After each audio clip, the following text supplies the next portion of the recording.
Everyone say good day. Good day. That's the Australian way of saying hello. Welcome to the 16th Sakyadhita conference here in Australia. Our very first time out of Asia. Yay! First of all, I'd like to acknowledge my elders past and present.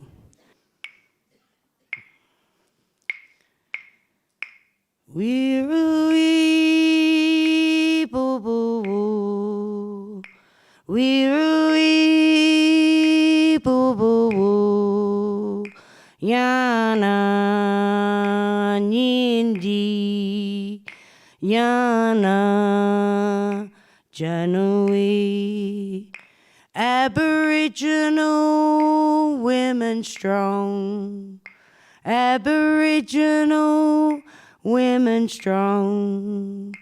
Walk with you, walk with me, Janui.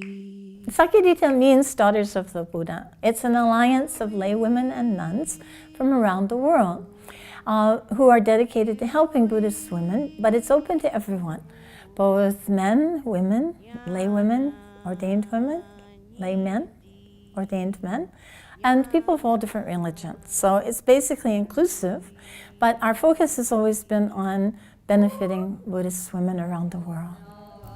Sakyadhita, from the experience that I've had here in Australia, has been an extraordinary encounter.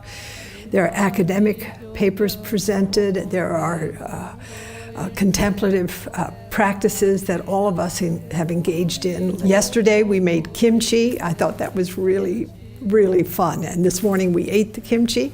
And we have become friends. And I've heard the voices of women from Bhutan and Sri Lanka and Ladakh and Korea and Thailand and just women I would never have the opportunity to meet, and have learned so much from them. And I feel like the bonds that have been forged in the course of these days are life friendships, where we will collaborate as long as we live to work together as women in deepening our realization as Buddhists, but also deepening our commitment to justice in Buddhist communities everywhere.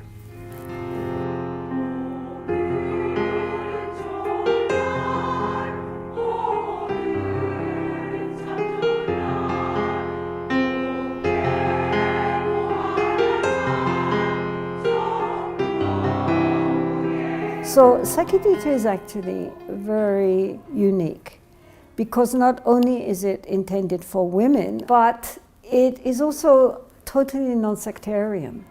So we have Buddhists from all the Buddhist world, in Asia and in the West, monastics and lay women, and everybody comes together and recognizes that there's no, essentially there's no Hinayana, Mahayana, Vajrayana, we're all Buddhayana. We all have a common devotion to the Three Jewels. And when we get talking, we find that so much of our practice is really the same. Our basic view is very much the same. There really is not that much difference in all the traditions when you get down to it.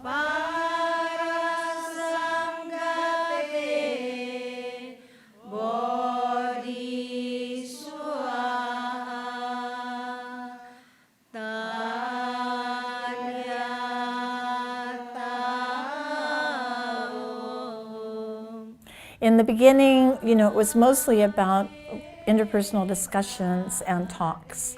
But we've developed a format that includes workshops, cultural performances. Meditation has been there from the beginning, as well as academic presentations. So there's something for everyone here. The format of the Sakyadhita conference actually reaches out to everyone of all these different backgrounds and also introduces people to other dimensions of human experience. So here too, we see ourselves as independent people. I'm here. I make up my own mind. I'm going to decide what things I'm going to come to during the conference. And I'm going to decide what time I go to bed. And, you know, I'm in charge of my life. One of my teachers said we're like yo-yos. They serve what we like at breakfast. They serve what we don't like at breakfast. You know, we are not stable. We really are like yo-yos. Until now, from 1987 until the last conference, the first 15 conferences were held in Asia, which makes sense when we consider that 99% of Buddhist women live in Asia. But the significance of having the 16th Sakyadhita conference in Australia is that Buddhism is now part of world culture, and you find Buddhists all around the world. The reason we're holding it in Australia is because the Asians wanted to know what Buddhism looked like in the West. So in a Buddhist country, of course, you have also the network underpinning it of the various temples around and the various lay supporters. In Australia, we're one thing holding it in this rather fancy hotel. And also there is not the same kind of indigenous support which you would get if you were in a Buddhist country. So it's in that way very different. This is really one of the great strengths of Sakyadhita, is that from the beginning we've managed to bring people together from such widely different cultures and backgrounds. So the richness of human culture is actually an asset that we can all draw from. All of these beautiful multicultural resources that we can draw from to help preserve and help human culture to flourish. The goddess offers the diamond lute. The goddess offers the diamond flute. The goddess offers the diamond drum. The goddess offers the diamond tambourine.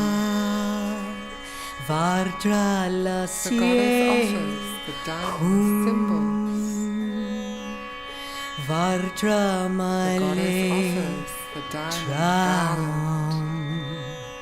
What we've done over these past days is to explore some of the issues that have caused deep suffering for women and for whole communities, not just of women, but of men, women, and children in the Buddhist world, but also I think it applies really to all religious communities and really all communities in per se.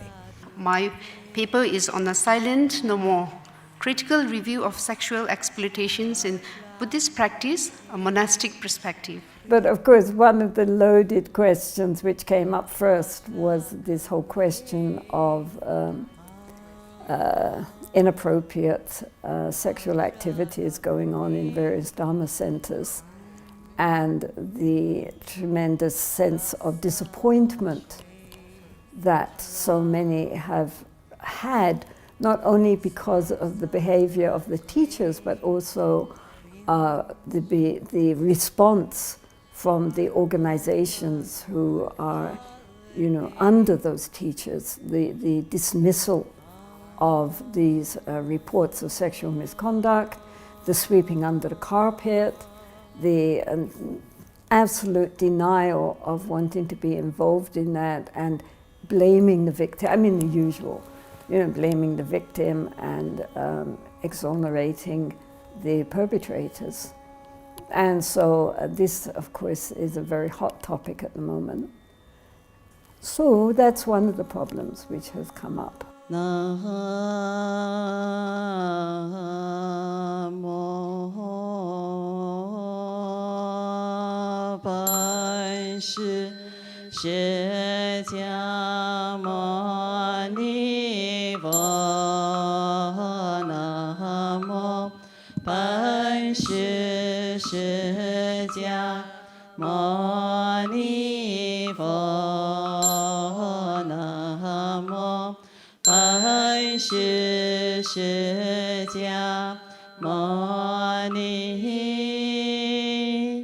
The topic for this conference has been, these new horizons in Buddhism. We're in the 21st century now.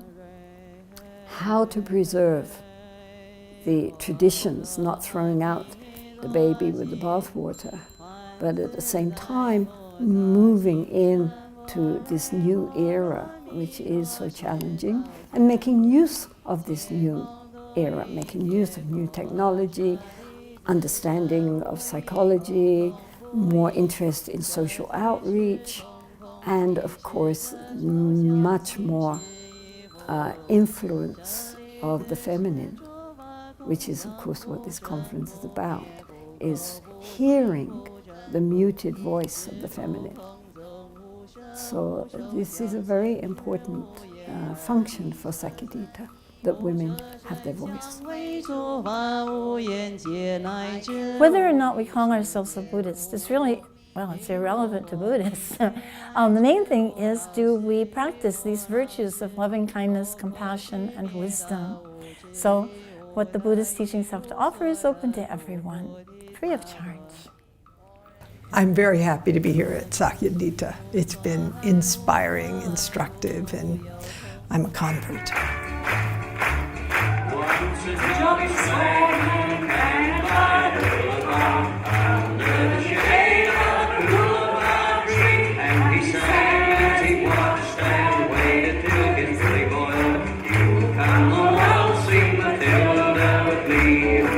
Now here we are, and this is the last day, and you're all leaving. How did it happen? Took us so long to organize. But anyway, I hope that all of you have benefited greatly from this conference. It is something very unique in the Buddhist world, where so many women and some gentlemen likewise all come together in harmony, all appreciating each other, making lifelong friends when you come here. So really, this is what keeps us going, that we really believe in you, and we believe in Sakyadhita. Murukili numbari buri arangara para buddha kadi bango wada wago javelong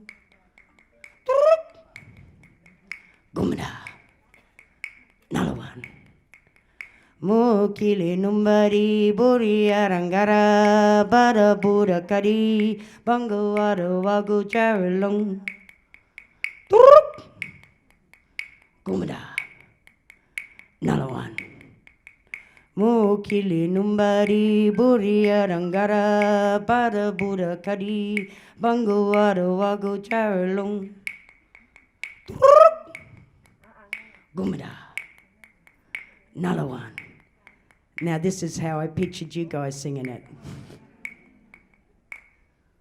Mukili numbari buri arangara Bada Buddha Kadi Bango Ada Wagu Jaralong Gumada Nalawan.